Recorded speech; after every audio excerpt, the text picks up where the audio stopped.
তুমি কি জানো উম্মত, আমি 23টা বছর টানা তোর জন্য কেঁদেছিলাম উম্মত। আমি এমন কাঁদা কাঁদছি রে উম্মত তোদের জন্য। এশার নামাজের পরে দাঁড়াইছি, ফজরের আজান পর্যন্ত আমি আমার মালিকের কাছে তোদের জন্য, উম্মতের জন্য চোখের পানি ফেলে কাঁদছিলাম। আমার এত চোখের পানি তোর দিল গলাইতে পারলো না।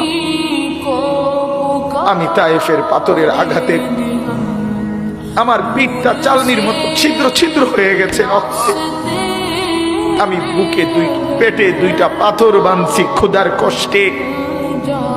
আমি উহুদের দান্দান শহীদ করা রক্তে উহুদের ময়দানে পড়েছিলাম বেহুশ হয়ে। আমার ঘরের চুলায় 3 মাস রান্নার জন্য কোনোদিন চুলায় আগুন জ্বলে নাই। আমার এত চোখের পানি, এত রক্ত, এত ক্ষুধার কষ্ট, কিছুই তোর মন গলাইতে পারলো না, তোরে সেজদা দিতে পারলো না।